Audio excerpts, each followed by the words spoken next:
I got my PhD in 1994. So in 1992, my advisor, who was George Sagai, asked me to go talk with some other people on my dissertation committee about my study. And one of the other people on my committee is a guy named Hill Walker, who is retired now, but was a big guy in all kinds of research. And I went to him and I showed him my little dissertation and I said, here's what I want to do. I want to study this. I want to see if we can get these kids with problem behaviors to do this. And he looked at that and he said, whatever, which didn't make me feel real great. And they said, the thing is, we know what you're doing works. What we don't know is how to get adults to do this every day. And all I could think was, I hope he's not going to make me study that, because that sounds hard. And he didn't. I got to do my thing. But that was in 1992. And so here we are 25 years later, and we're in the exact same position. I think PBIS has been something that has helped us with that. How do we build a system? But today, we're not talking about the things that everybody talks about, the kids with behavior problems necessarily. We're talking about instruction with kids with behavior problems. And we do have a very good research base on what works to teach these kids. I mean, it's probably as solid as any research base we have in social sciences. And at the same time, as I go through it with you this morning, I bet that many of you will say, not only do we not do that, but we've been told you're not supposed to do things like that. That's part of our problem, is that the things that simply do give us our best probabilities are also things that we don't use to the degree that we should. We need to be thinking about academics when we think about behavior. Here's a way to make that really obvious. There is a connection between these two things that has been demonstrated. Here are a couple of things that I think will make that more simple for you to think about. First of all, there are these two giant databases that are housed at the University of Oregon. One of them is the School-Wide Information System, and I showed you data from that yesterday. It's that nonprofit, you can graph your school's referrals, etc., all on this big thing. It goes to a warehouse at Oregon and they give it back to you as a graph. So they've got a bazillion of these things in this data set. There's another data set at Oregon. A guy named Roland Good developed this reading assessment for younger kids called the DIBELS, which stands for Dynamic Indicators of Basic Early Literacy Skills. And he has a similar thing where everybody that uses it goes in, and so there's this giant warehouse of reading data.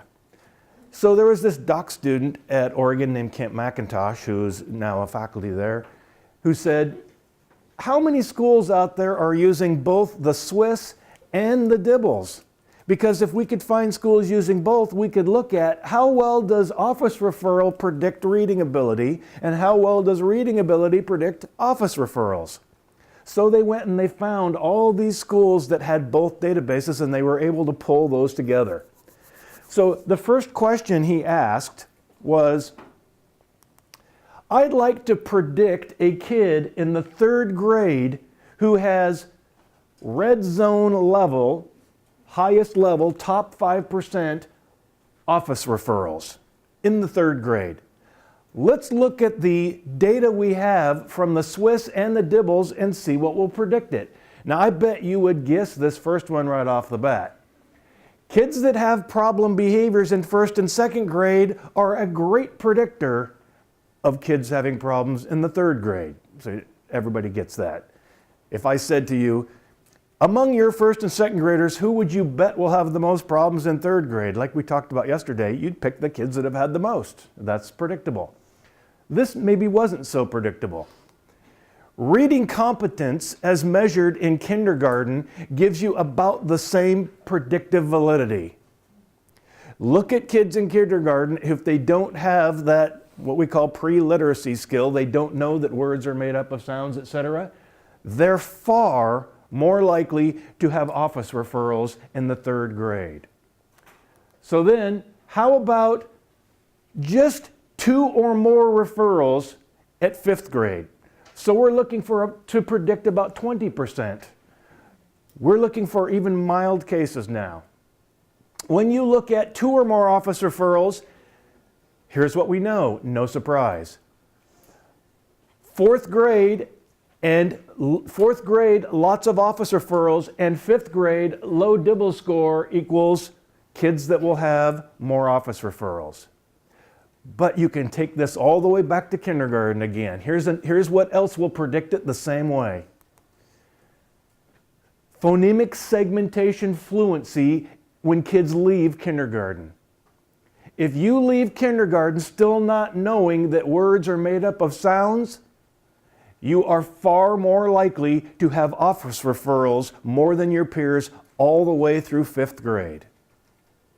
Reading and behavior are connected. Academics and behavior are connected, but that connection is way stronger for reading than it is for math. So here's another group of researchers, and they said, we'd like to look at what predicts kids having less problem behaviors in the 7th grade. And so they went and did a big analysis, and here's what they found. Kids whose reading scores in the middle of elementary were increasing had less problems in 7th grade. Now here's the difference between what they're saying and what we've been saying. You don't have to have high reading scores for it to predict that you're going to have good behavior. You have to have increasing reading scores.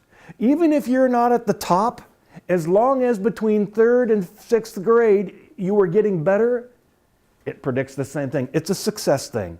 Kids that believe that reading class is making them read better have fewer problem behaviors. That's it. How do you make kids have incremental change continuously over time and get formative feedback to know that? Because them believing that they're getting better is a predictor for better behavior. Kids who believe they're not good at it and aren't going to be good at it very quickly turn to misbehavior. So academics are one of the biggest components of what we would call classroom management. You've got to make kids believe they can do it. Good instruction is super important in making that happen. So I'm going to take us back to some logic we started with yesterday. The idea is good instruction makes a gap bigger, not smaller. This is a misnomer people have. We've got a big gap in our school. How do we close it? Good instruction. Well, in the long run, yes. In the short run, good instruction creates variance. Let me give you an example. Let's say that I brought you all in here today and I said, I'm going to give you a 20-question multiple choice test on 14th century Russian literature. I just made that up. I don't know if there is such thing. So I give you all 20 questions. Each one has 4 possible answers to it on 14th century Russian literature. You've never heard of any of these authors or any of these books. What would you predict the average score would be in this class? You're randomly guessing, and there are 4 opportunities on each one. You have a 25% chance of getting each one right. I bet the average score in here would be 25%, and I bet very few people would be way below and very few people would be way above. Congratulations, there's no gap. There's no gap because you're all really bad. Now here's what happens. I decide to use good instruction, and I come in and I teach. And we spend a few weeks doing 14th century Russian literature, and I talk about these authors and these stories and what it means, etc. Now I give the assessment to all of you. I would expect that some of you weren't paying attention and it'll still be at 25. Some of you really got it and maybe moved up to 90. And some of you moved up a little to 50. You know what we just did? We created a gap. Good instruction creates a gap. When nobody knows what the answer is, we all look the same. When you start teaching, some people race and some people don't. Now, If good instruction creates a gap, how is that good for us? Because we don't know who needs help to close the gap until we know who they are. As soon as the gap starts to grow, that's when I say, these kids need something more. If I don't ever do anything to make there be a gap, I don't give extra help to anybody. So we need to see who's in the gap to know how to help those in the gap. But remember, we have no evidence out there that we can close a gap. We don't go out and say, you're in the gap, we'll use special ed and you'll catch up with everybody. There's no such thing.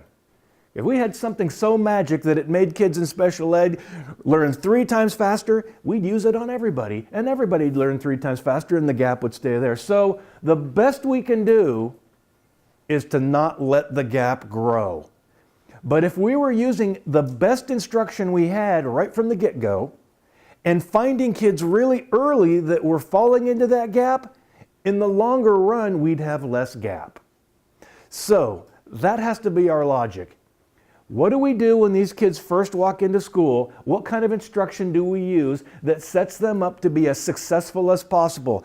Second, we're going to go around and chip at that green paint for reading, for math, for all these things, and find kids that need a little bit more as early as possible in the year. If we wait till 3rd or 4th grade, like we often do for special ed, let's wait till 3rd or 4th grade when we technically know it's probably going to be much harder for us to make a difference. Immediately upon seeing a gap, we jump on it. That's what we have to do. So when we think about it like that, we have to realize that that gap isn't something to worry about. It's something to say, how do we teach to it? And here's a way to think about it. If you were going to bet your money on what would work for teaching something, these 3 things are the foundation for everything we're going to do. And I say that simply because there's more evidence for this than there is for anything else. And let me maybe step out of this for a second and just make a statement. I don't make any money off of saying the things I'm going to say today work better. And as soon as something shows me that there's evidence that it works better than this, I'll throw this stuff away and go to the next thing. So I'm simply reporting to you, this is what the evidence says right now. I will tell you also, there are a lot of people that disagree with this. They don't disagree with the data, they just disagree. But the data is the data, and to me, that's where we have to sit. So, number 1, the teacher must be explicit.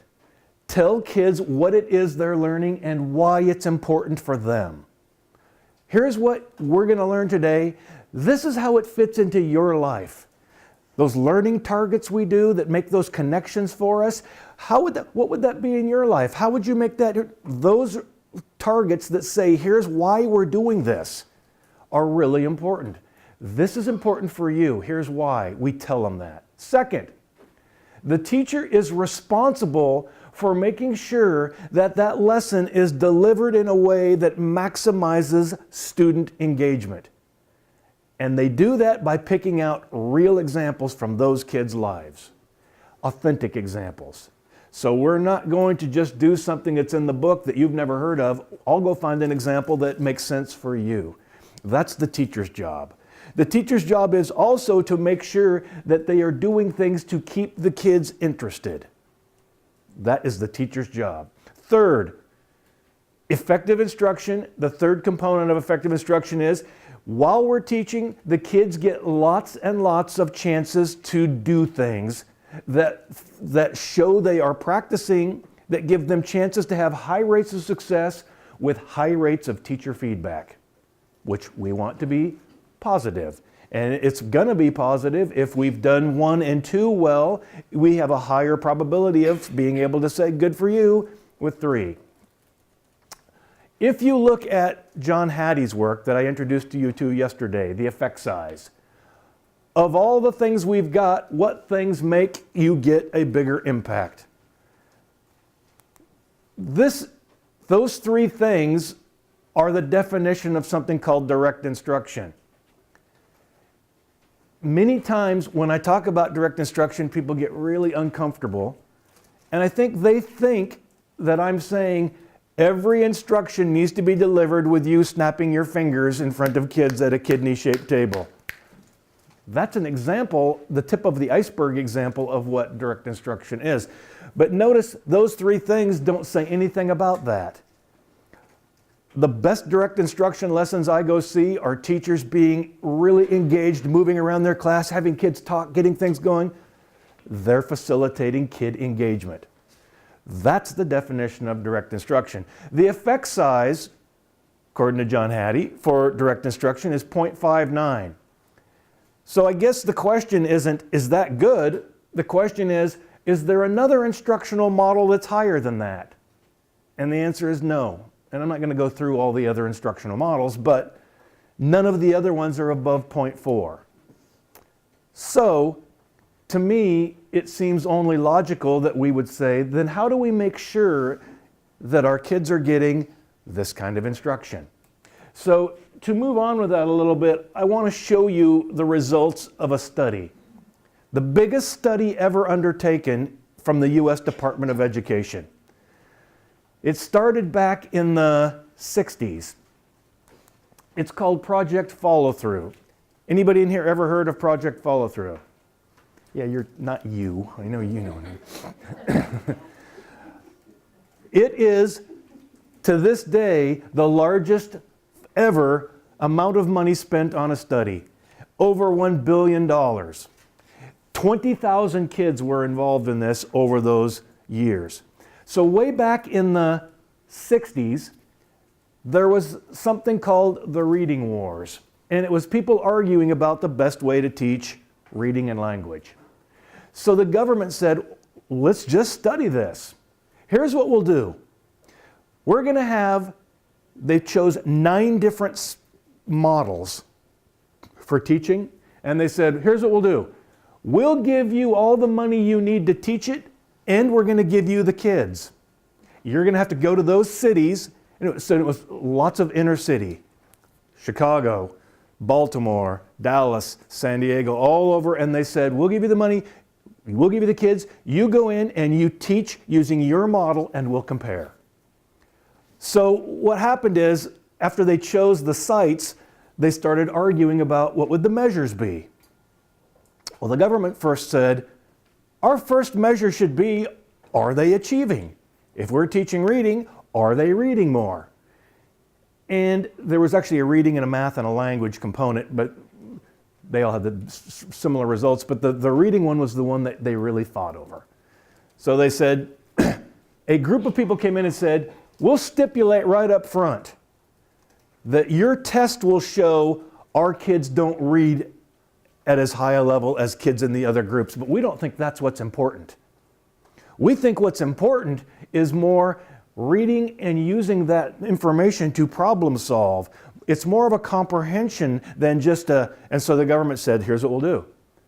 We will find a second assessment that we will use, and they came out with these other pieces here that were problem solving, cognitive ability, comprehension kinds of things.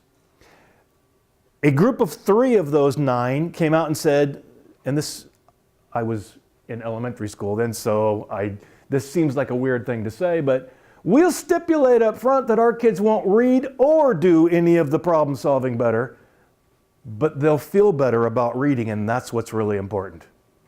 So the government put in the self-esteem inventory related to reading.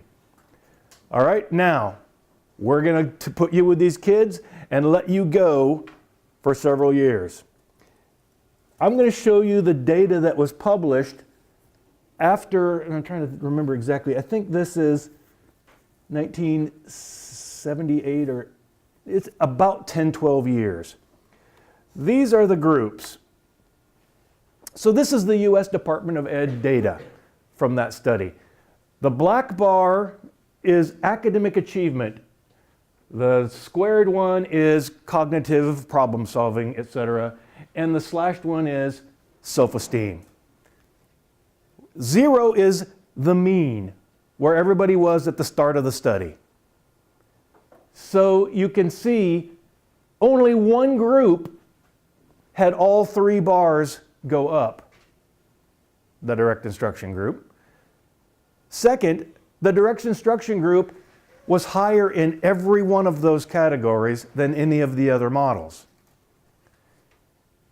Third, I find interesting, the self-esteem group lost ground in self-esteem.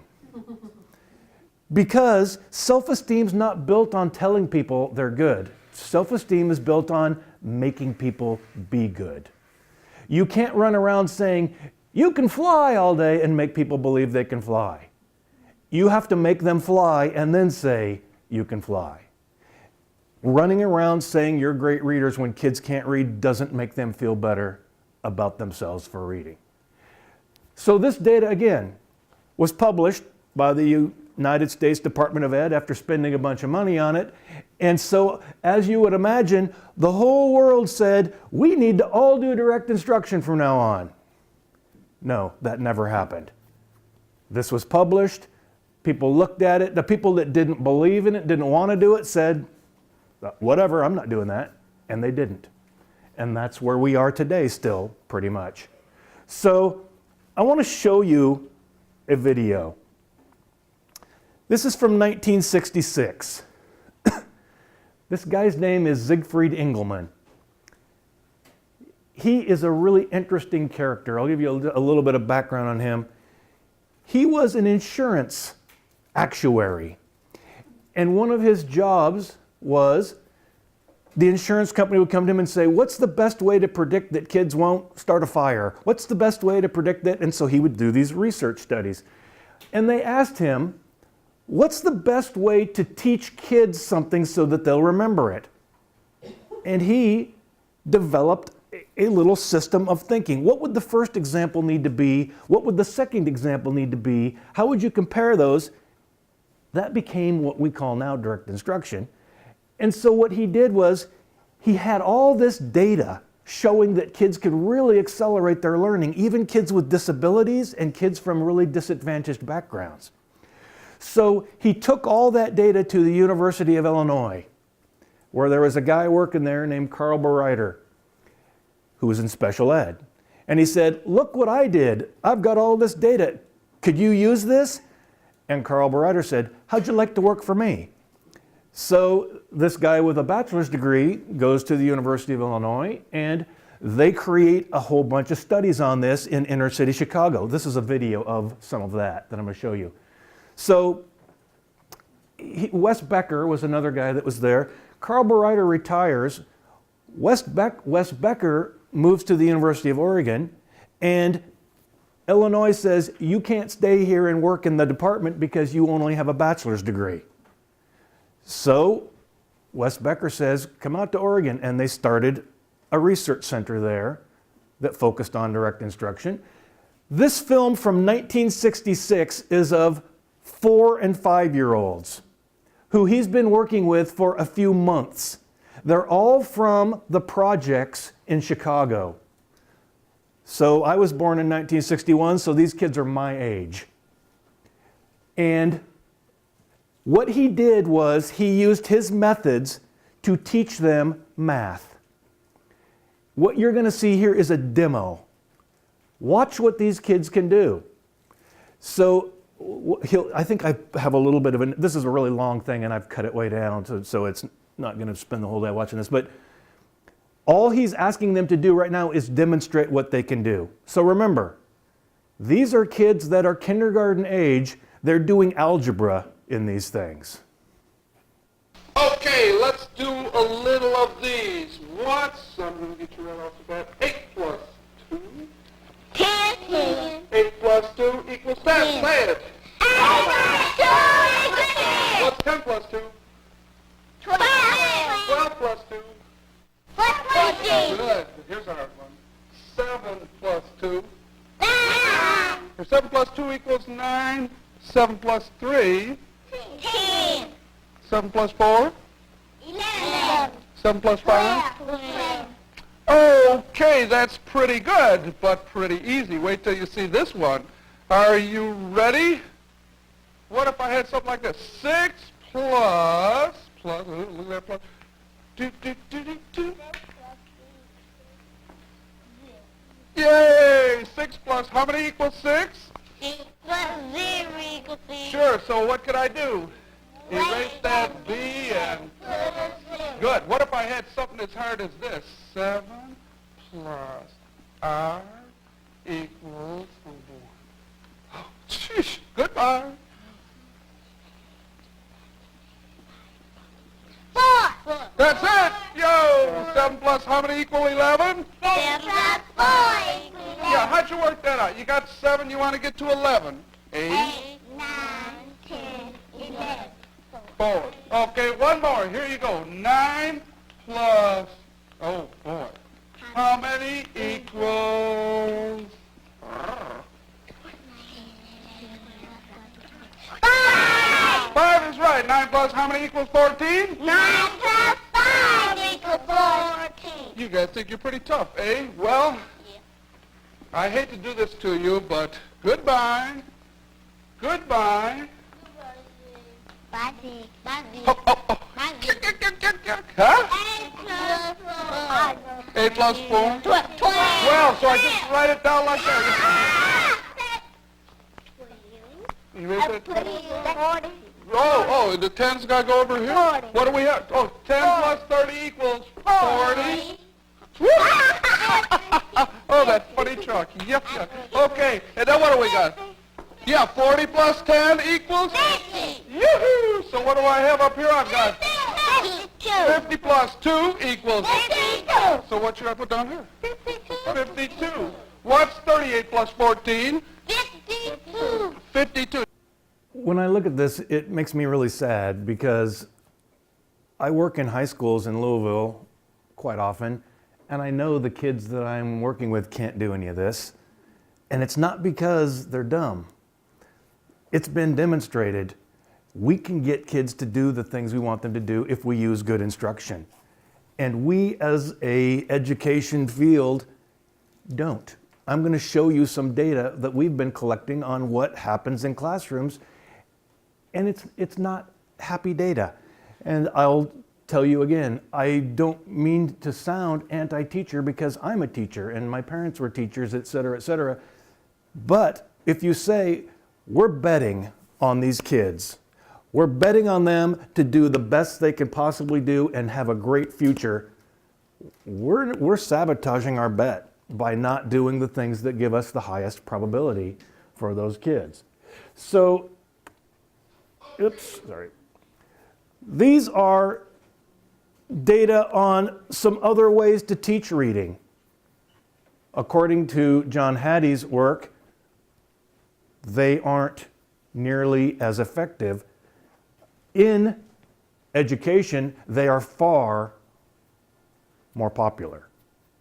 So, again, if somebody shows me the data that anything else works, that's what I'm going for. This is a database decision for me. But I'd like to go through and show you some of the tenets of effective instruction. And I'm going to do this to start with an example. I'm going to do a little activity with you. The activity that we're going to do today is me teaching you. But I'm not going to teach you explicitly. I'll tell you why. This is what I hear people say sometimes. The kids I've got are all really bright. And if kids are bright, you don't want to be explicit with them. It ruins their creativity and their lust for life and their joie de vivre and whatever else they would have. So, what I'm going to do, because you're all bright, educated people, is I don't need to do anything explicit. In fact, I'm afraid if I do, it'll bother you. So I'm going to be non-explicit. I'm going to let you discover what I'm trying to teach because you're bright. Here's what I'm teaching today. It's called ZOR. It's very important. If you are in my classroom, you must ZOR. If you're not zoring in here, you're going to be in trouble. I'm not telling you what ZOR is because I don't want to insult you. But it's important. So I'll give you some hints. ZOR is a social concept. It's something you must do in your actions in my classroom to be successful. So here's how I'm going to teach it to you. I'm just going to let it happen naturally for the next few minutes. And I'll call attention to it for you. I'm going to say, that's great, Zor, or that's not great, Zor. All the examples I give you are accurate. I am not trying to confuse you by telling you the wrong thing ever. So here's what I'll do. I'm going to start by giving you a lot of examples, yes and no. Then I'm going to ask you some questions. And when I feel like you guys are answering me correctly most of the time, I'm going to assume you've got it. And from that point forward, there will be no excuses. I will assume that you have it. What if I were to make that assumption and then I were to ask her what Zor was and she didn't know? What should I think about her? We just went through a bunch of examples. I asked questions and people got it right.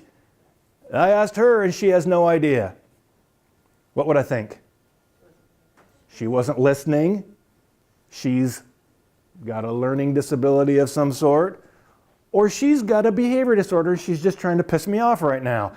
It can only be one of those three things because we did instruction. I'm sure that won't happen and I won't pick on you again. I'm sure that won't happen because, again, you're all bright, educated people. So here's the deal. Your kid's in my classroom. I'm the teacher. This is the front of my room. Here's my desk.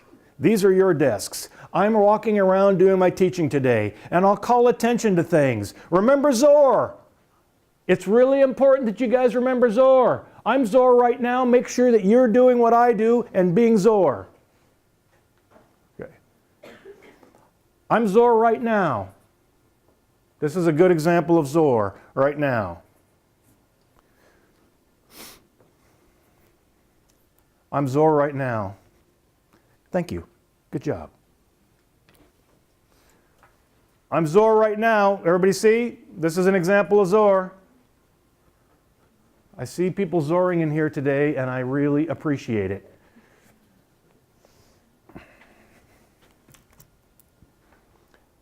This is not Zor. Please don't let me see anybody doing this. This is not Zor.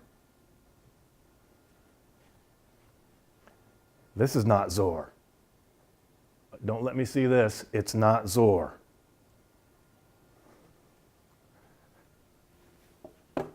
This is Zor.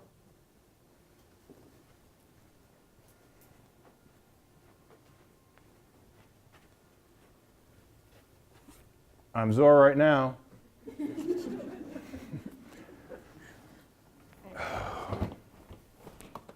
Now I'm Zor.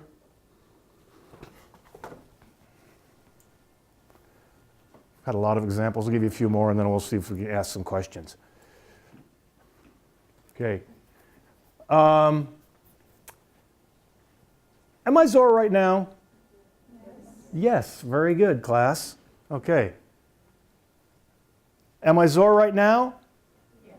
Yes. Very good, class. There's no place to put this. Am I Zor right now? No. Very good. All right. From this point forward, no excuses. All right? You've all got it. Here's what I need you to do. You get to be the new kid in class today, so I'm not picking on you. What's your name? Kelsey. Kelsey? Yeah. Kelsey is brand new in school today. Her first day in this classroom. She needs to know what Zor is so she doesn't make any errors. So, I'm going to ask one of you to tell her what Zor is. And let me just say for the record, if anybody tells her the wrong thing just to think it's funny to mess up the new kid, I will take that very, very seriously. I would really not want to see that kind of disrespect going on here. So, would somebody please be so kind as to tell Kelsey why I am not Zor right now? Somebody tell her why this would not be what we want her to do. Who wants to tell her?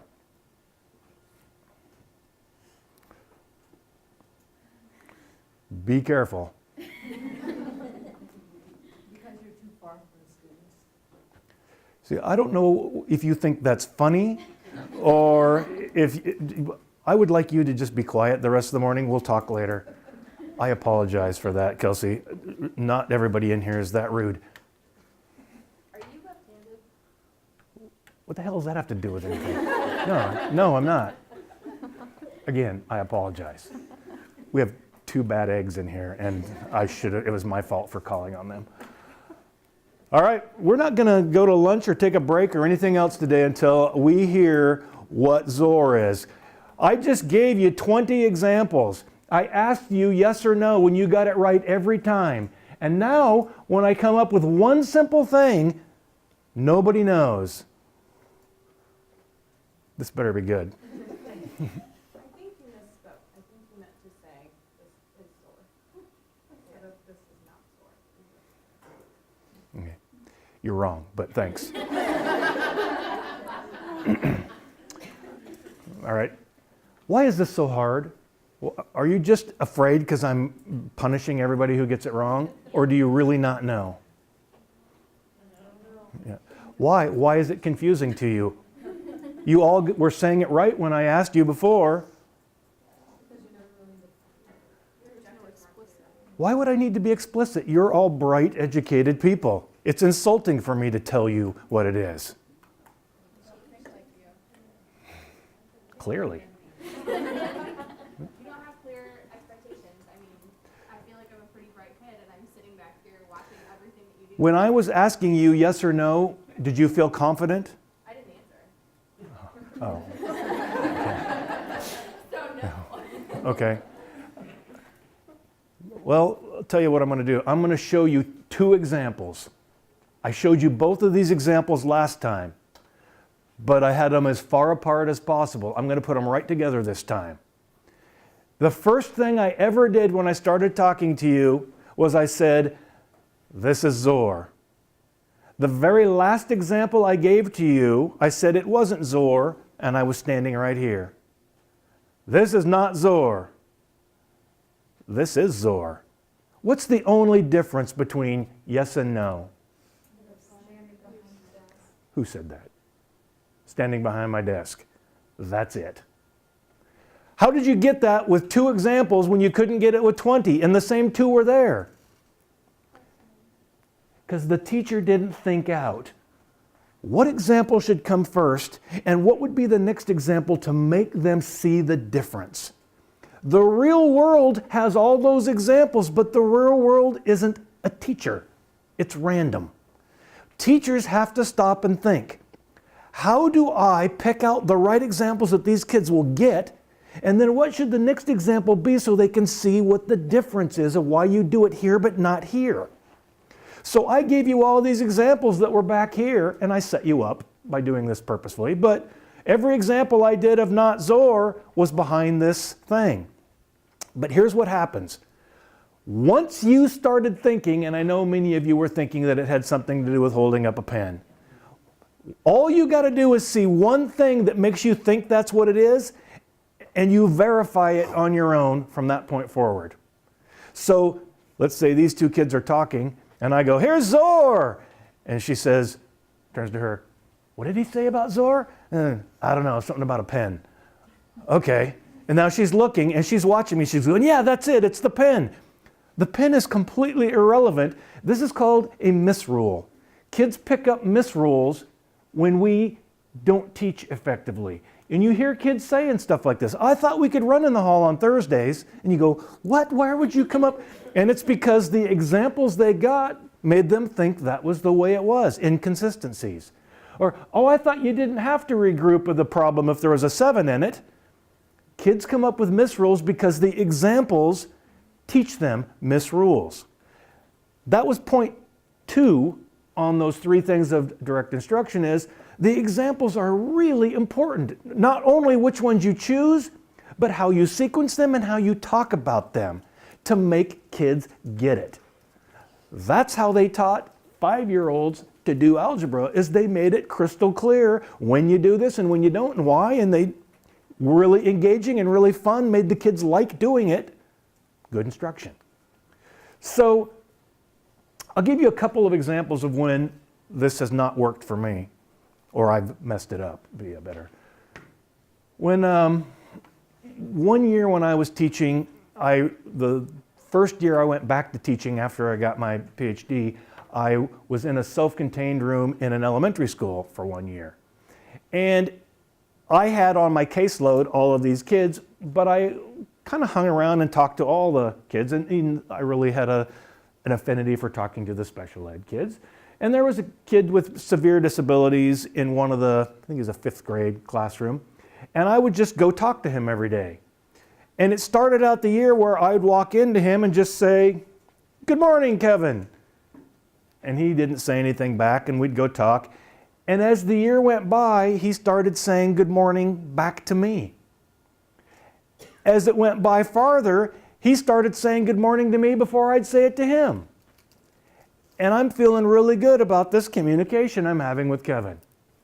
So this is going great every day, same thing. Walk in the door first thing in the morning, go to see Kevin. "Good morning, Mr. Scott." "Good morning, Kevin." Back to my... One bright spring day, first warm day of the year, I go walking in there, and I look at Kevin, and Kevin doesn't say anything to me. And I go, and he looks at me real puzzled. So I went and I sat down and I said, "Why aren't we saying good morning anymore?" And he said, "You're not wearing a coat." And all of a sudden it occurred to me, I thought he and I had known that that's what good morning was. In his mind it was, if that weird guy with a coat comes in, you say good morning. That's not the rule for when you say good morning. And the reason he didn't have it is because I didn't teach it.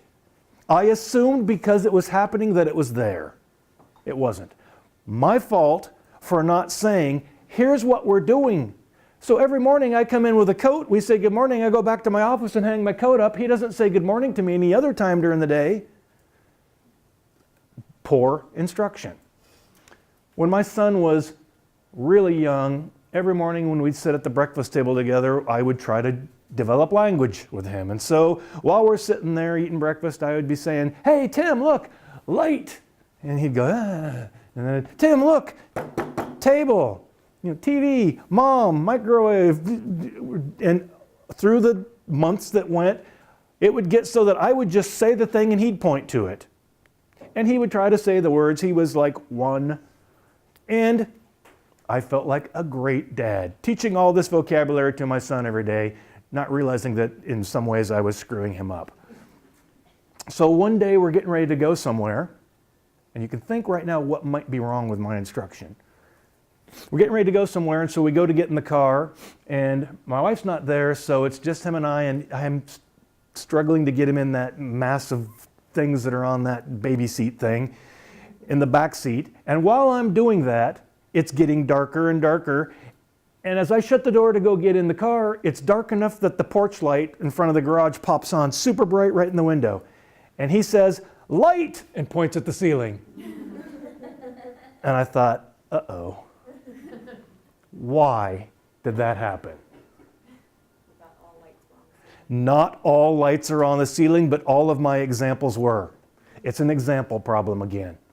If I'm using good examples, I should think, in the real world for him, what are lights going to look like? Yes, if he's in a world where every light is on a ceiling, I'm fine. But if not, what is he thinking when I say light? What do you think he's thinking when I say table? Knocking, tapping, flat, down? Poor instruction. The problem is, when you're 1 year old, I can't give you a verbal description. In fact, I don't know that right now I could give you a description of light without using the word light to define it. So what is light? It's when there's light. So I can't define light, so how do I have to do it? Examples. So what I want is, what do we got as features for this light? It's up, it's on the ceiling, it's long, it's got a tube. The next light I show you has to have none of those features. I want it to be down, I want it to be round, I might use a lamp. Light?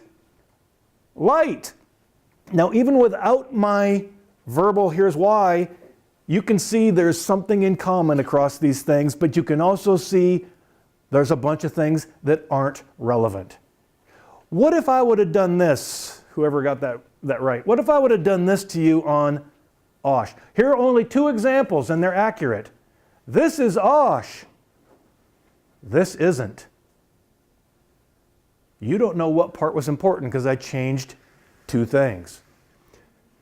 The technology for direct instruction says the first thing you do is you show a full range of all the possibilities, followed by a minimal different example.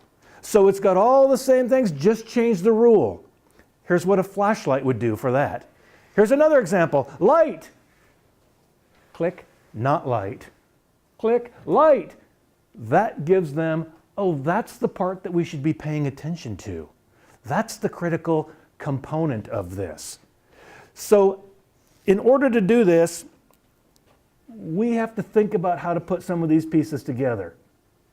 This is some stuff that I don't think people have grasped.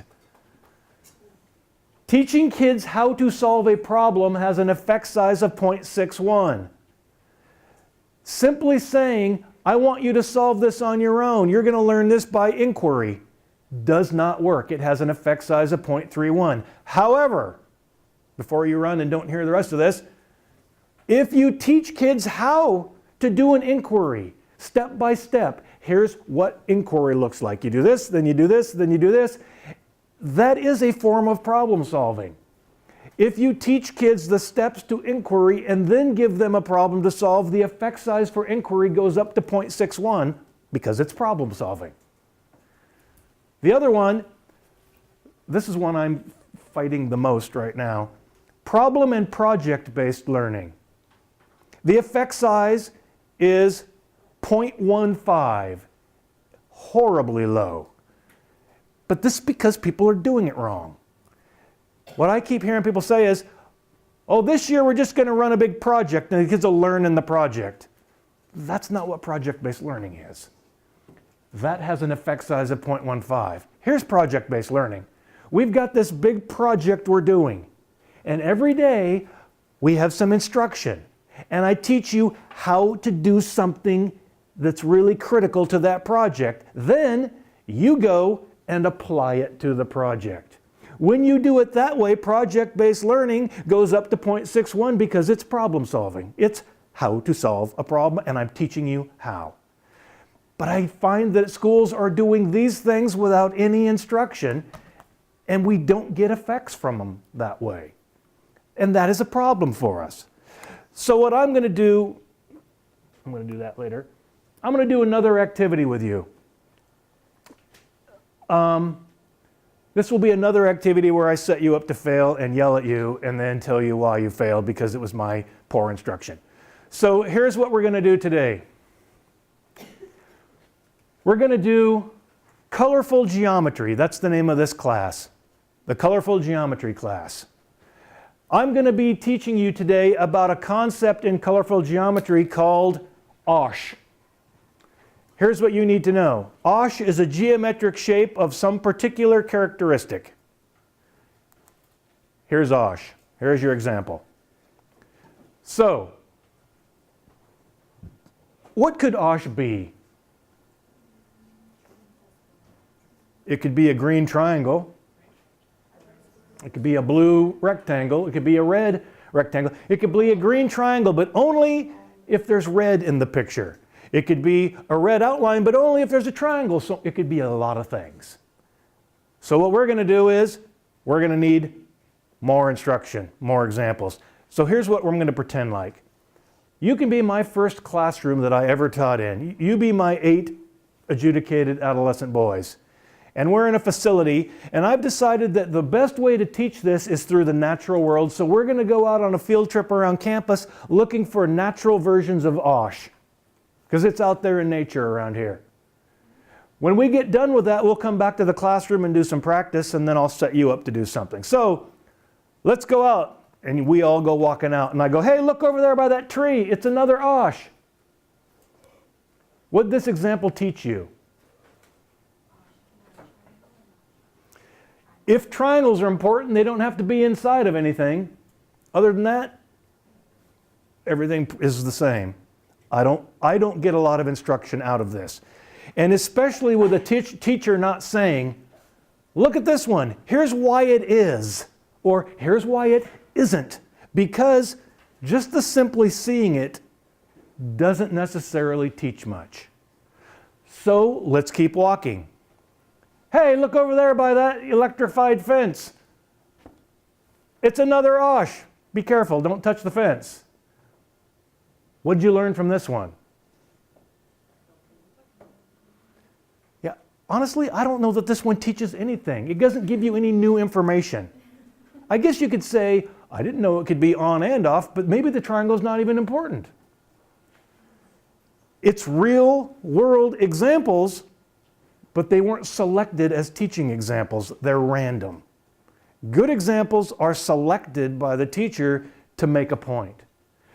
But I feel like we've done what we could do. We went out and we did a field trip and we saw all the OSHs out there, so let's go back in the room and practice. All right, we had a nice field trip. You saw lots of OSH. Raise your hand if you think this one is an OSH.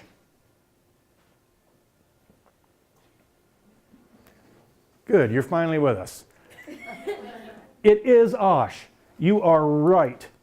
Congratulations, good job. Tell everybody how you knew. It's got a triangle, a red square on the outside. All right, stop. I thought you were with us. Go back to sleep. You're off again. I apologize to everybody for her. She's bothering us this morning. All right, let's try another one. Raise your hand if you think this one's OSH. No, I don't want to see your hand or your hand or your hand. You guys are bothering the class this morning. Raise your hand if you think this one's OSH. See, now, even the people that think it is are like, yeah, he's being an ass to everybody. I'm not raising my hand. I'm not falling for this. Yeah, nice job, Brainiacs. This one's OSH too. Duh. Okay. So remember, you're 8 adjudicated adolescent boys. Here's my testing. On the back table, I've laid out some colored paper and some scissors. I didn't have scissors, so I went down to the grounds crew and they gave me these 12-foot daggery scissors. I want you guys to make OSH. What might happen in my class today if the kids don't really know what OSH is? What else could happen with the dagger scissors? This is what happens. When the instruction is poor, one, a lot of people are angry right now because I'm being mean. I'm being mean because you're not paying attention. You are paying attention. The instruction's just not getting there for you. But I'm putting that blame back on you, and it creates a hostility.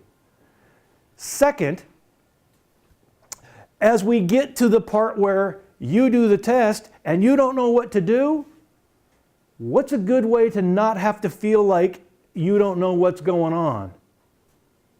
Find something else to do. Stabbing a neighbor. Whatever you got, it looks fun. What are you going to do to get away from doing what is really not fun for you? So I think what's going to come from this instruction is failure. And this is the point, or these are the points. The real world has all the examples we need to teach, but the real world doesn't teach. It just sets things there. It takes a teacher to go in and say, this is a good example of this, and then think, what should the next example be for them to really get it? Here's another one that's really different, but it's still got that feature. So let's go back to Zor for a second. If I were teaching Zor, and this is my first example to you, I'm Zor right now. What's irrelevant about what's going on? The pen, standing, hand in pocket, left-handed or right-handed, all of those things are irrelevant. So what should my next example be to be as different as possible? Let's go no pen, back of the room, sitting down, hand out of pocket, facing this way. But you don't just let it happen randomly, because the randomly in the real world, this was the next example. I'm Zor. And it's true, but it didn't help at all. In fact, it made it worse because I didn't explain to you why. But what we want to do is we want to take control of those examples. And you can still do this in the real world. The real world is not the teacher. The real world has the examples from which the teacher must grab things to make instruction work. So let's do it again. And this time, I'm going to use better instruction. We'll start with OSH. Now, let's do this one. Hey, what'd you just learn? Triangles are irrelevant. Again, if I were really using good instruction, I'd be explaining to you right now what OSH is and then say, see, that's why. I'm just going to show you, though, even without the discussion, how using examples that are carefully thought out by the teacher can make that difference. Here's the next example. Those are three very different things, but they all have one thing in common. In case anybody out there is still wondering, I'm going to show you a non-example. How many things should change when I should go from yes to no? And the one thing that should change is the key. So if you don't have color blindness, and I've done this before where people have seriously said, oh, I'm colorblind, I never saw that part. That one is green. Now, let's do some practice. Ooh, yellow in the middle, never seen that. Raise your hand if you think it's OSH. It is OSH, very good. How'd you know? Exactly. You know, you have a gift for this, I think, this colorful geometry stuff. You really are good at this. We should test you to see if you should be an AP colorful geometry, because you are really, really getting this down. I'm impressed. That little positive exchange was created by good instruction. If I don't use good instruction, I was just being mean to you all morning, which I apologize for. But I'm going to do it again later. Uh-oh. This one's just smaller. It could still be OSH. Oh, am I missing something? It's got four sides. What am I missing? Oh, right. It's got to be four sides. Good catch. I slipped up. I forgot that OSH is red and four sides. I was just thinking four sides. Great job. How long do I need to do this? I need to do this until I believe that you'll be able to go into your project-based learning and do this and be really successful. That's how long I have to do it. So if you guys are getting it right over and over again, I'm going to start setting you free, but I'm going to give you lots of reminders on the way in. The last thing I want to think about is, what will you be confronted with in your project today? Is there anything weird? And I start thinking, there is something weird. So I'm going to pre-correct oddities, what we also call teaching exceptions and teaching misrules. So, tell me, is this a rectangle? Yes, it's a rectangle. Now tell me, is it still a rectangle? Yeah. So when it is spinning this way, as long as it's got those four right angles, it's a rectangle. So here's what I want you to do. Just think. Don't say anything. Just think. What if you saw something like this in your project today? Raise your hand if you think that one's OSH. Yeah, why? And you guys would describe exactly because it's got four right angles. It doesn't matter. And the reason I showed you that example last is because I know that when you go to work on your project, that's going to come up today. This is the same concept as pre-teaching vocabulary before you go into a difficult passage, or pre-teaching things in science before you teach things. Give kids the knowledge they need to be successful with the projects and the practice and those other things that we're doing that are more creative for them. Now, I'm still going to have you go to the back table, and there's still big, sharp, daggery scissors. Can you guarantee me that there will be no stabbings today? No, there is no guarantee for that. Although if I were betting, I would bet on a lower number of stabbings today than yesterday. That's all we can do. It's a probability. It's a better bet for us in terms of right or wrong. So, I just showed you a bunch of big picture things for what effective instruction looks like if you're doing it according to what the research says gives you the best chance of kids being successful. So here's a question. In the average classroom in the world, how much of that happens?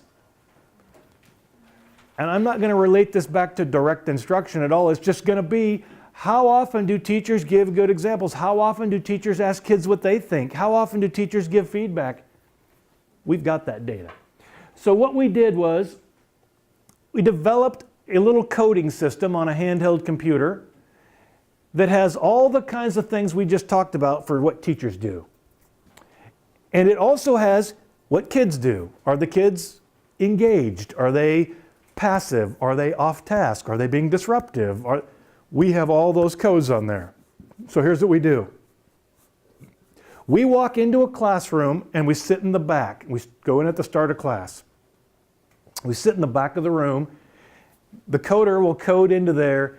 It's a elementary school classroom, it's math, it's this date, it's this, and then they wait.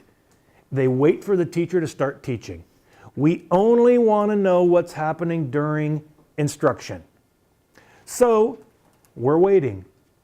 And we're waiting, and the teacher finally says, okay, I'm done with roll, people are sitting down, here's what we're doing today. We start. And we only go for 15 minutes or when they stop teaching. Because I only want coding of what does it look like when teachers are teaching kids in their classroom. So we never go longer than 15 minutes because our data showed us that most lessons last less than 20. So we go 15. Second, we pick one kid at random. So we ask our coders, before you walk in the door, say, I'm going to take second row, third kid. And they go in, 1, 2, that's my, and all I'm watching in terms of kids is that one kid. So if I say the teacher gave a reinforcer, that either had to go to the whole group, including my kid, or it had to go right to that kid. So what we're getting isn't so much what do teachers do, but what do kids get? We now have, this is an old slide, we now have over 10,000 of these. I have 10,000 observations of different kinds of school classrooms across the world. And I can tell you what classrooms look like. Here are some things that I'll kind of describing big picture. I have these from places where you have to only fly into because there are no roads. I have these from New York City. I have these in Northern Europe where they have the supposedly best education systems, Norway and Sweden. I have these from Australia, New Zealand. I have them from all over the US, and they all look the same. They don't look different anywhere we go. Classrooms look the same everywhere in the world. Now, I haven't been to really out of the way places in Africa or India or somewhere, but the places we've been, teachers do the same things and kids do the same things. So here's some ways to think about that data. The first one is, during that 15 minutes that we're watching, how much of that time does the teacher spend either driving the curriculum, which means showing kids something, modeling it, writing it on the board, building something, anything that drives the curriculum. Handing out books would even count. If you're not doing any of that, we'll count monitoring as teaching, which means if you're at least looking at the kids, we'll call it teaching. And on that little handheld is a timer that turns on and off. And the coder who's watching will hit on when the teacher's running curriculum or looking at kids and turn it off when neither of those things are happening. On 20% of all of our observations, there are two coders that code and we compare for reliability. We're above 90% on every code. So here's the question for you. In the average classroom, I didn't give you this data, did I? Good. In the average classroom in the world, for elementary, middle, and high school, what percentage of that 15 minutes of instruction is spent using the time for curriculum or looking at kids? So remember, if we walked into a classroom and the teacher said, okay, here's the lesson today, and then just stopped and stared for 15 minutes, they'd get 100%. How much? 40%. Wow. No, it's not that low. This is a data set that represents 3,600 different unique elementary classrooms, 700 middle school classrooms, and 1,825 high school classrooms. So elementary and middle, 93. Is 93 good? I generally think anything above 90 is good, although I still wonder, how during 15 minutes is there still 7% of time where you're not doing absolutely anything with instruction or kids? But look at high school. As a former high school teacher, I don't really know how to explain that.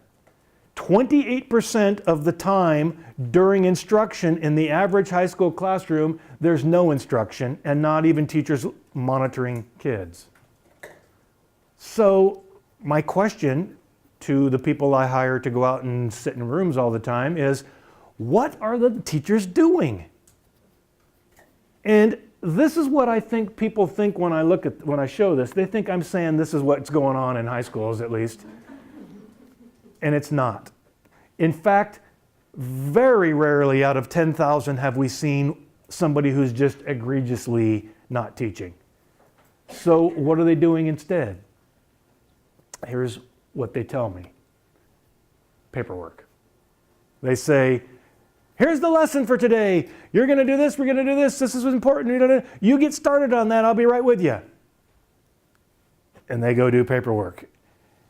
And while I get it, I was a special ed teacher. I know the paperwork burden. These aren't bad people. These aren't lazy people. They're good teachers with a lot of stuff to do. However, what we've been trying to get people to understand is this and this have the same impact on kid engagement. And remember yesterday we said engagement for us in education is like gravity in physics. Engagement equals achievement. That's where we have to be. So this is not working for us very well. Play it out and see. Let's assume that 15 minutes when somebody's sitting there watching you and it's the heart of instruction is the amount of engagement those kids get every day, all day long. I don't think it is. I think this is the best we're going to get, but let's say it's always that good. If you multiply that 15 minutes out to get an hour, to get a day, to get a month, to get a school year, here's the way that extrapolates. The average high school kid misses 2.5 months of school instruction while sitting in a classroom during a year. If we've got high dropout rates, we've got high failure rates, what would we like? More instruction. But we're throwing it out the window. And it's 18 days at elementary and middle school. So when we say, do we know what good instruction is? We do. But we don't use it to the extent that we would want to if we wanted to maximize our outcomes. Remember what engagement means. There are 3 ways to engage kids. 1, to have a really entertaining teacher. They exist, but it's hard to be entertaining all day, every day. 2, to have an incredibly interesting lesson. I wish, but it isn't always there, sorry. And 3, for the teacher to go out and grab the kids' attention and bring them along by asking them questions and doing things to keep them interested. Ideally, you could have all 3, a really entertaining teacher talking about something really interesting and engaging people. But the engaging people one is the one we do have control over every day. And we call those OTRs, or opportunities to respond. And we can count them. How often does the teacher say, what do you think? Raise your hand if you agree with that. Everybody write one of those and hold it up. Turn to your neighbor and tell them why you think that's the right thing. All of those are OTRs. Anything that makes the student stop, think about the content curriculum for the lesson that day, and respond in any way physically. Say it, write it, tell somebody, hold my hand up. Gives us a better probability for kids' success. So how many of those do we need? And the answer to that is, we don't really know. But here's our best guess from the research. We've been able to demonstrate that when a teacher provides opportunities to respond at a rate of 3 per minute during instruction, not all day long, but during instruction, we get significantly higher rates of kid active engagement and significantly lower rates of disruption. Good instruction affects behavior. So, what kinds of things can we be doing to enhance that, to get our way up to 3 per minute? Now, if my kids are really enthusiastic and excited and having discussions, I'm going to let that drive it.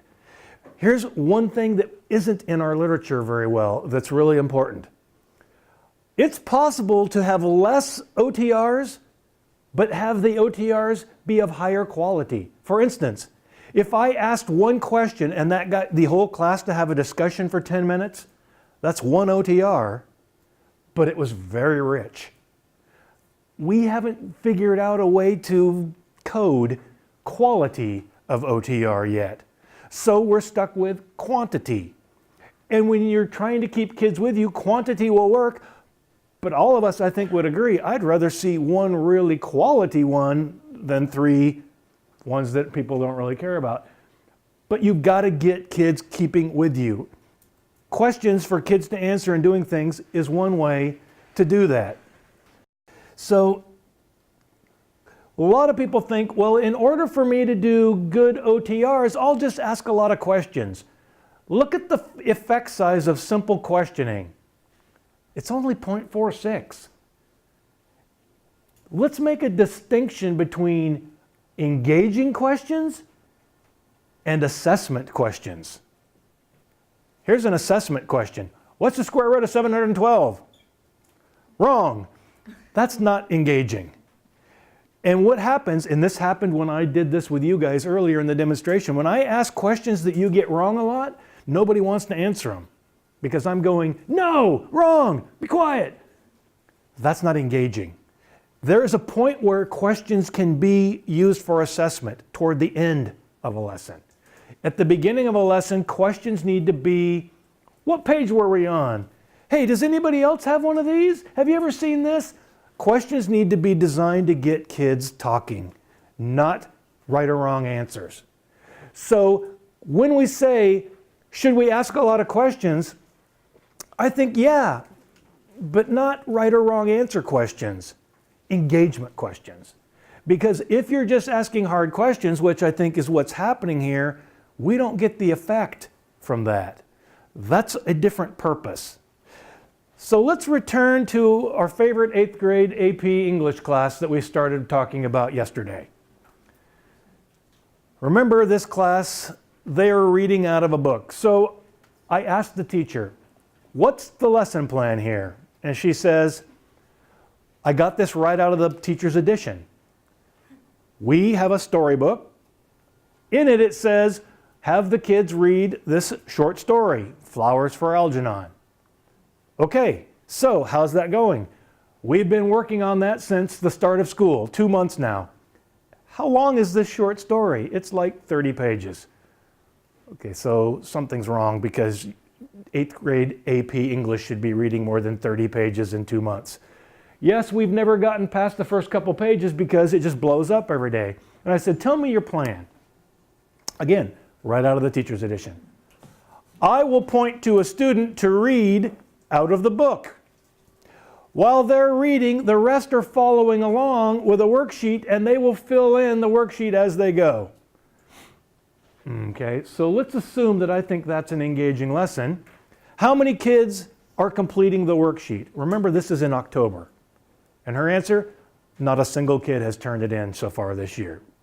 And I said, well, why do you think that is? And she says, because we never get very far before the problems pop up and then I'm just trying to get everybody settled and we never get anywhere. So I'm going to go back to one of the things I talked about toward the end of the day yesterday. Length of time kids could go before it would stop working.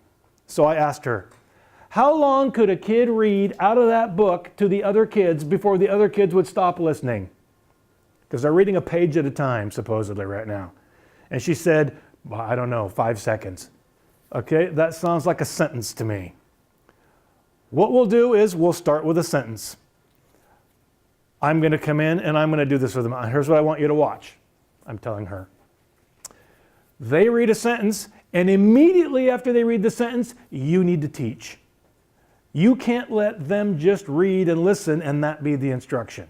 So they read a sentence, stop and go, what does that mean? Why do you think he said that? So what do you think will happen next? Why do you think that? What's another way to do that? These aren't yes/no questions, they're engagement questions. You read a sentence. Very quickly, we were able to have a kid read a paragraph at a time. I don't know that we're ever going to get up to a page at a time right now, but we're just trying to get them through this story. But what's missing, I think, is the teacher. My job is to talk about this story and get them thinking about it. I don't care if you've got that worksheet and I say, notice that next question on the worksheet says this. What do you think the answer to that would be? I don't care about that part. If I'm giving them the answer, as long as they're thinking about it and discussing and engaging, that's fine with me. I think there are other people that think, no, the kids have to totally listen and put it on their own or it doesn't make sense. Well, it depends on what are you trying to do with the lesson. The lesson for this AP English class should be, I can read a short story and I can think about it critically and understand what's going on, and not could I memorize what thing happened first, second, or third. So I think that's a decent exercise, but that's not really the point of the lesson. So more engagement between the reading. Teacher takes responsibility for talking through the examples and getting the kids engaged to the point where there's a lot of feedback and discussion going on. That's something that won't happen if the teacher doesn't take control. Sorry. Here's a study we ran a couple years ago. It's in a journal called Preventing School Failure. We have a bunch of schools in Kentucky that we were working with. They're given to us by the State Department, the Kentucky Department of Ed, and they're all very low performing schools. And so we're working in them, and we started noticing how low the scores were. And so I had a question. They're all Title I schools also. How many Title I schools are there in the state of Kentucky that are distinguished on their state reading scores? There are 12 such schools. So I wrote letters to all 12 of those schools and said, you're awesome, could we come look at you? And 11 of them said yes. I sent my little army of coders to every one of those schools, and they sat in every teacher's classroom in every school and coded what instruction looked like. I then matched a sample of 11 schools that are Title I that are the lowest performers in the state. And we went and did the same thing there. What we've got are kid outcomes under teachers in schools nested. So we run something called hierarchical linear modeling, which is like a giant regression. And this is what you get. The only thing different between high poverty schools that high achieve and high poverty schools that low achieve is the number of OTRs kids get while in class.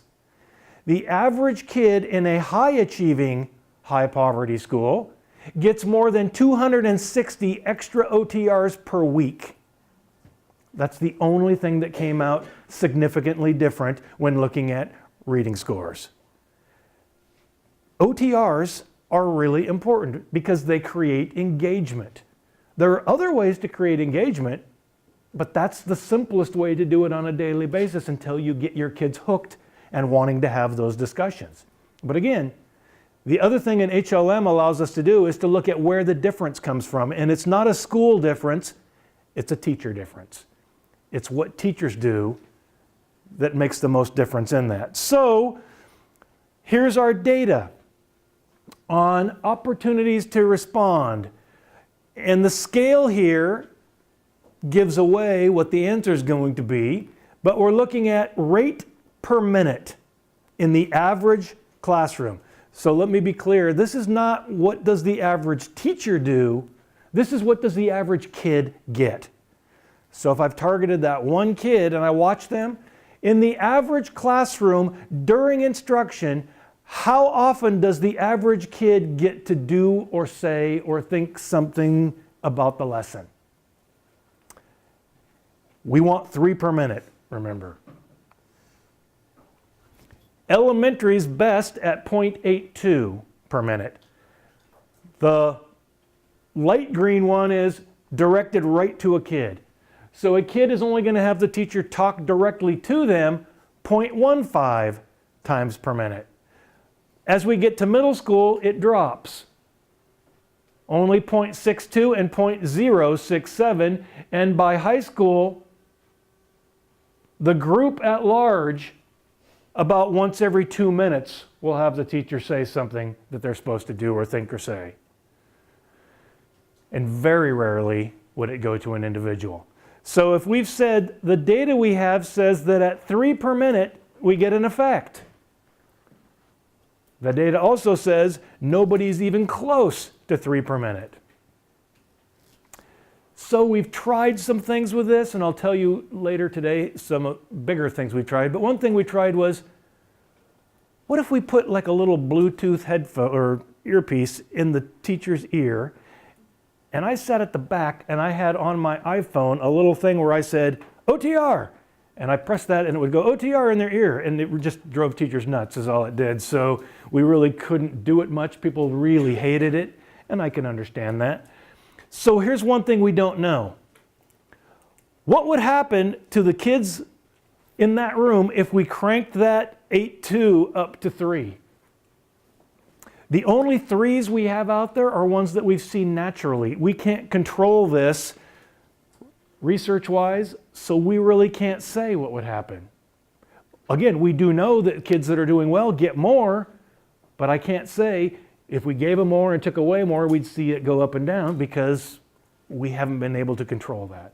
But here are 0 rates. This is the percentage of classrooms that we've looked at where the average kid gets 0 opportunities to respond. Elementary and middle school, 12% of kids in those classrooms would not get a group opportunity, and 45, 61, 64% by high school would never get an individual opportunity. So we've got a lot of kids sitting in classrooms that never get a chance. And that's a problem for us. If we know that engagement is like our gravity, it's a big deal for us, and the teacher controls that, and we're not doing it, that's where we start to see those problems. And practice is crucial for us. Repeated things, repetition builds fluency. You aren't going to be automatic with something until you've repeated it. But repetition can also drive you nuts, which is why that second one is really important.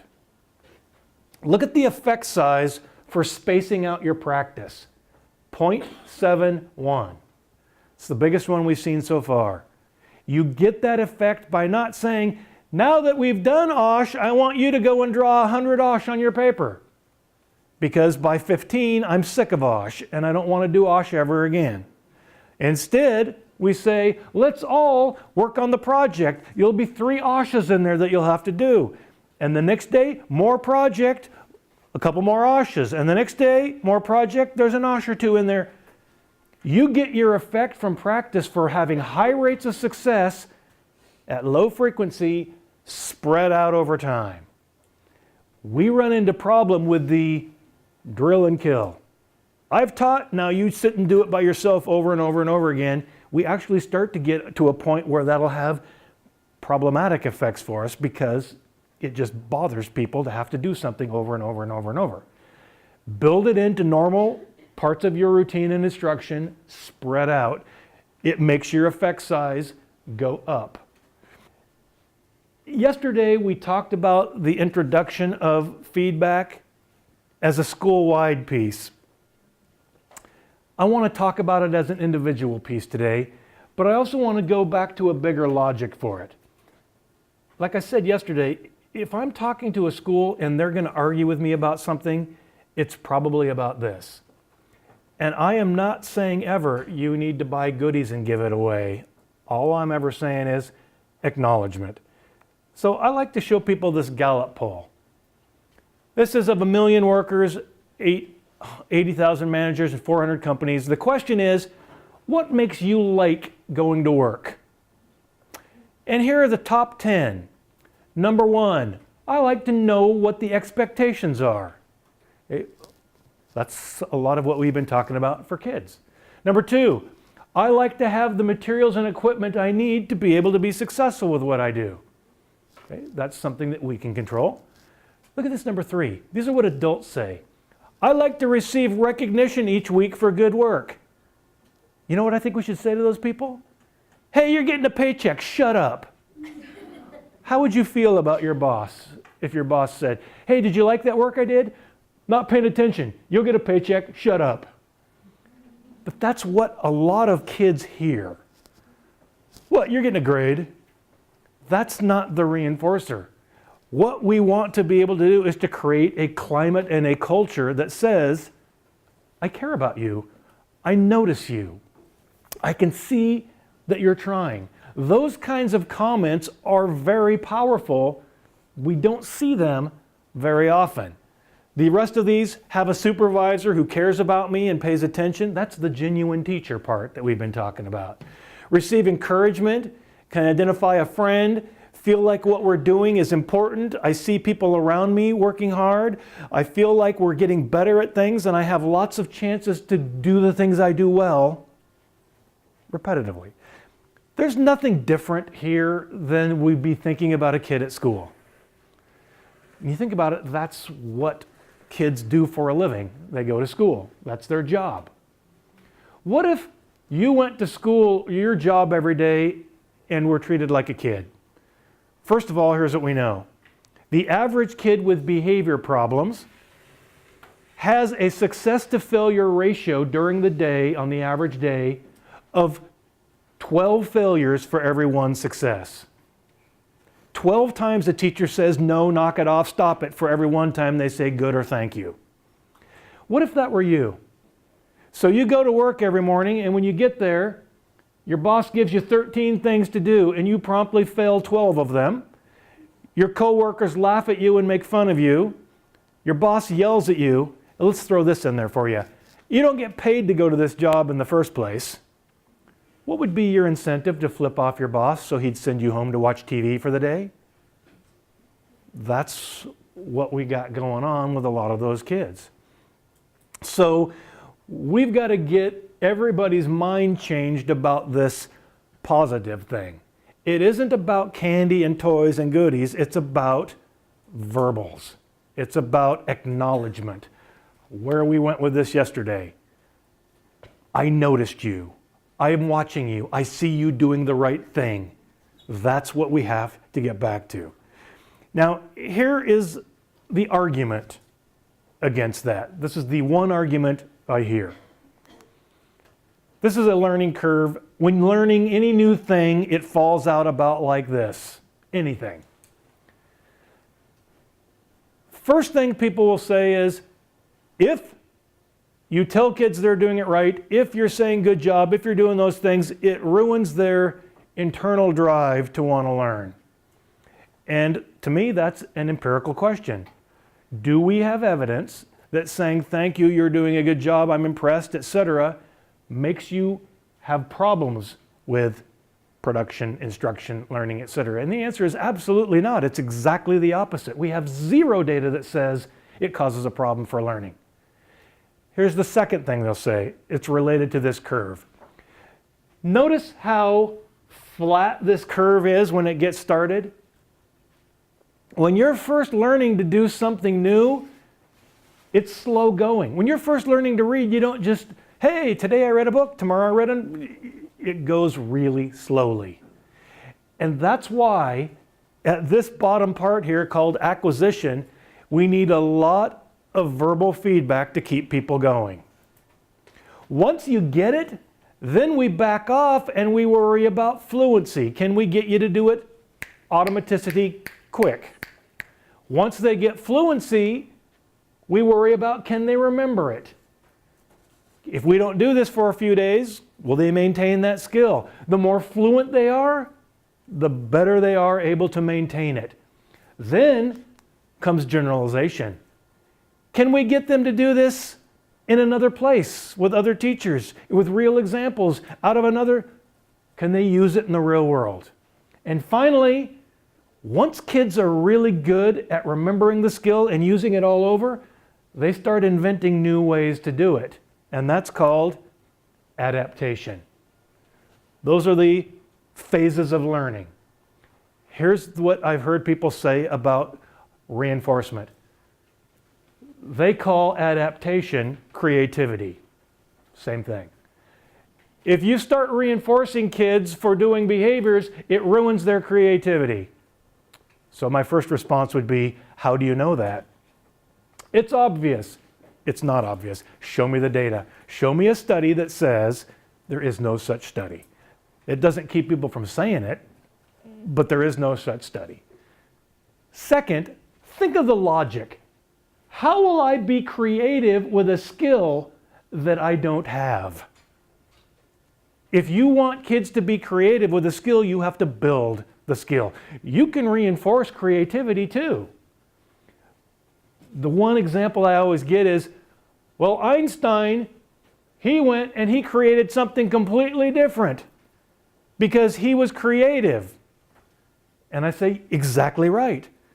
But Einstein would not have created what he created had he not known how to do math. You have to have the skill to be creative with the skill. It's, to me, just a simple logic. Or think of it like this. Here are two skills that I think are really hard to pick up that I never have that are a good example. One is learning to golf. At the acquisition level, it's very hard. If you've never swung a golf club or hit a golf ball and you just walk out there and say, I'm going to start doing this, you don't hit the ball long and straight at all. It sprays all over and nothing looks good. What would make you want to come back the next day? A teacher. Somebody saying, you're really getting that swing down, it's getting better, I see it's coming. Somebody's there to make you think it's worth coming back. And they might even give you some artificial reinforcement. They might say to the guys in the clubhouse as you walk in, he's a quick learner, he's going to get this. That's artificial reinforcement. With little kids, we might give them a sticker.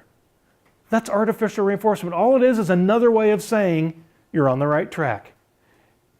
But as they get it, the natural success is very low here.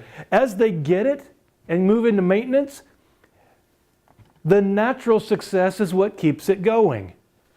We don't need artificials, and you only get verbals once in a while. That's the way it's supposed to work. If kids aren't doing it, we do more verbal. And as they start doing it, we can back off. It's like yesterday when we talked about nobody says good reading to you when you read, because they don't need to anymore. But they did when you were at the acquisition level with this. So here's the effect size for feedback. 0.73. By the way, these little things tell you how many studies this is based on. This is the 10th ranked thing in the entire book. It's based on 1,287 studies with over 2,000 effects and 67,000 individuals. The average person getting reinforcement, positive feedback, grows 3/4 of a standard deviation. But here's the thing that we're not maybe thinking about here. You don't get to use positive reinforcement unless the kid does it right. So if your instruction isn't working, you don't get to use the biggest effect you've got. Instruction must precede effective use of feedback.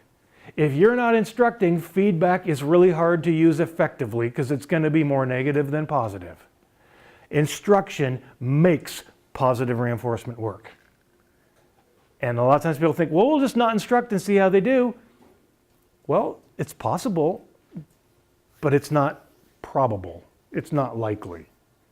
So where we want to be here is back here. And we talked about these things yesterday, so I'm not going to spend time going through all of this again. But remember, even if we're talking about your classroom, verbal acknowledgement should be the thing we use always and most. You've always got those, and you did a good job, so why don't you get to be the first one that does this as our second layer? Classroom-based public acknowledgement and notes home to mom as a third layer. And if you don't work in a classroom with kids with really challenging behaviors, I would really advise you to stay away from token systems because it's more than you need. However, if you do need them, they can be very effective, but they will take more time and effort from you, the teacher, to make them work. So there's nothing wrong with them, but don't use them if you don't need them because they're going to take time and effort from you. Another thing to add to that, you get an effect size for giving kids feedback more regularly. Positive feedback's effect size was 0.73. Giving them positive feedback on a regular basis throughout the lesson makes that bump up to 0.9, which is third. Along with that, goal setting. Instead of just saying, good for you, you're doing great, you should say, you were here, now you're here. Your goal's up here, you're working toward, you're making progress, you're doing great. What we know is giving kids feedback in association with a pre-taught expectation raises the effect. You don't get to add these effect sizes. You don't get to say, that'll be an effect size of 1.46. That would be cool. But it doesn't work that way. It simply adds to the probability that that effect will be there. That's what we need. Maximum probability that kids are doing the things that make them successful. Okay, so how often do you think, and I gave you the scale again, which cheats so you can see the scale at a time.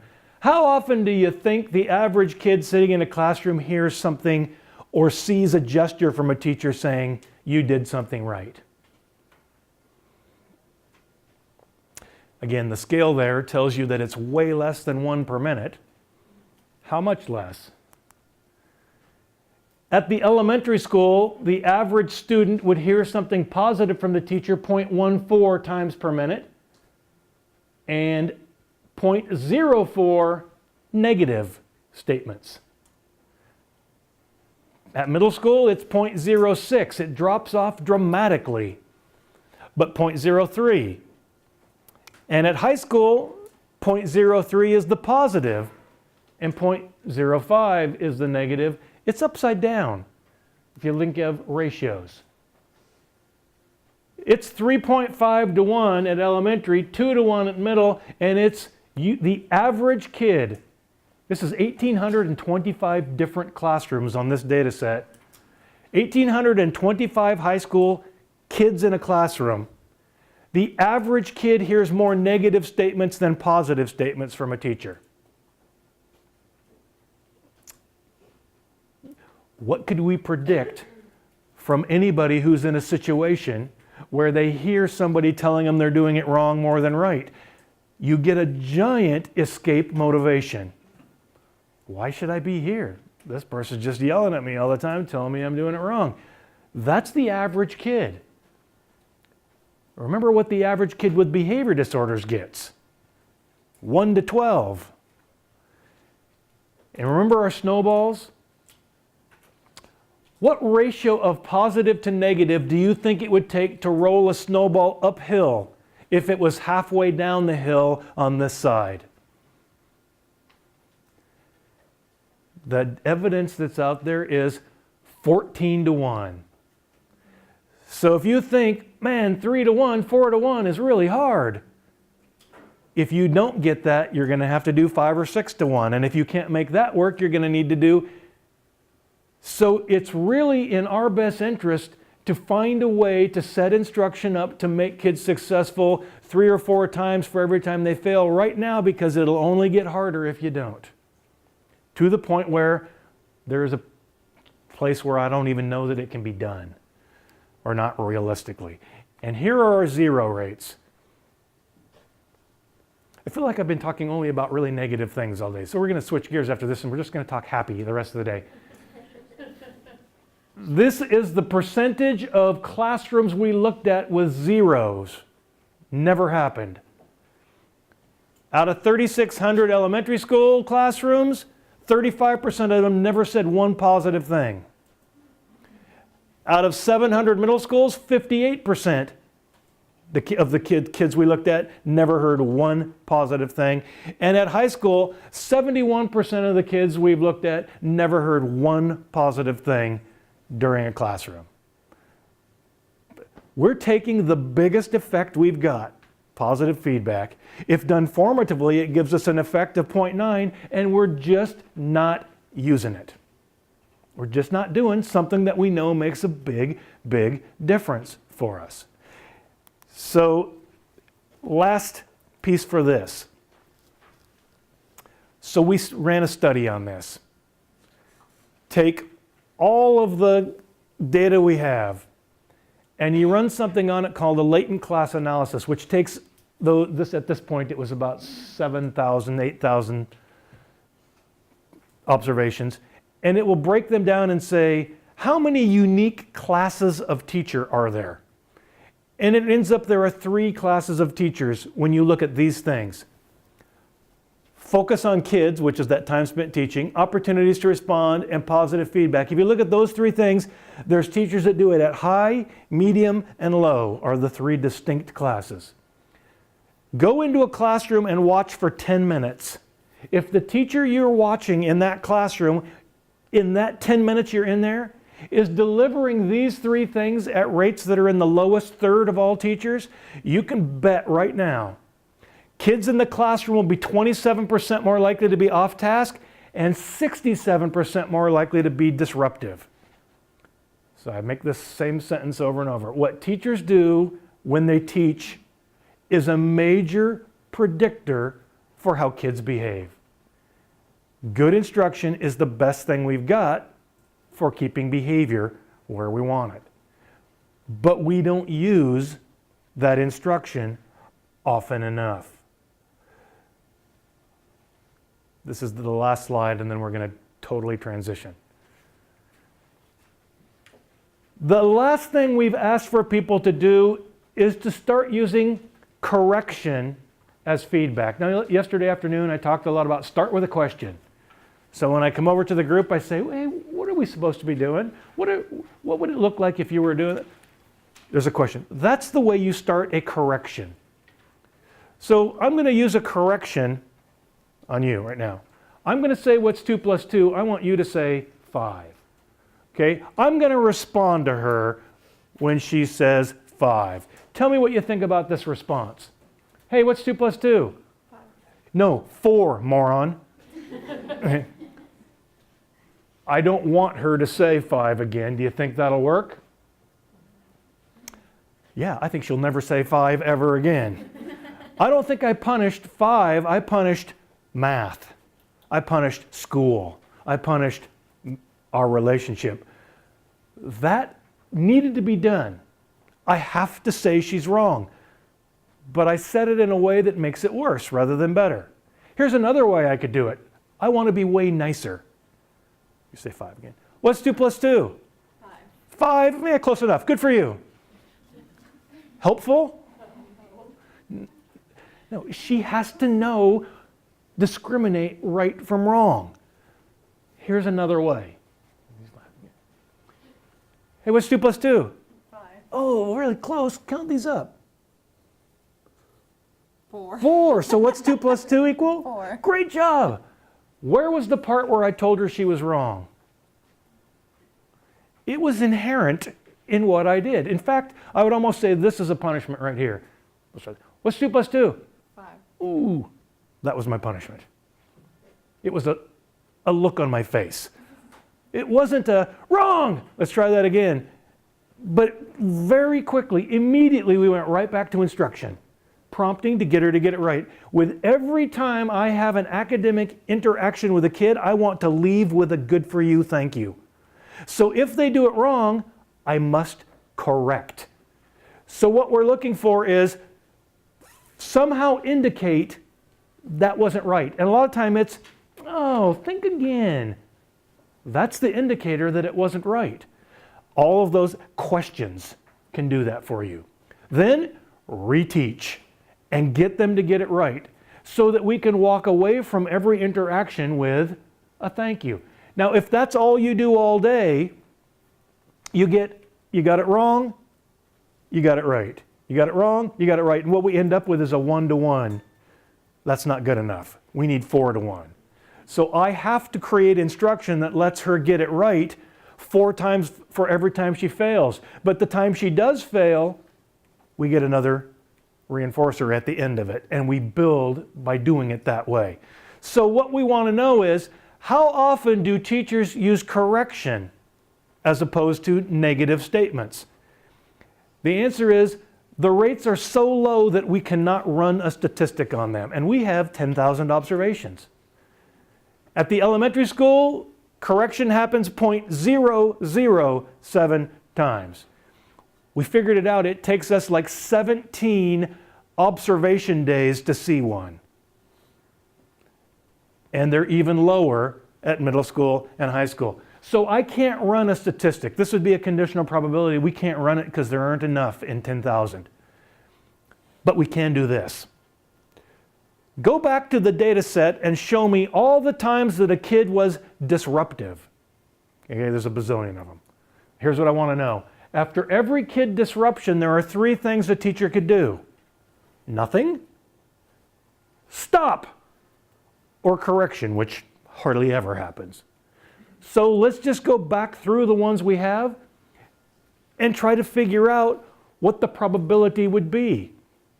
I can't run a statistic on it, but we can compare them. Here's what we find. If the teacher says, stop, or if the teacher ignores, we go 5 minutes later, is the kid on task or off task?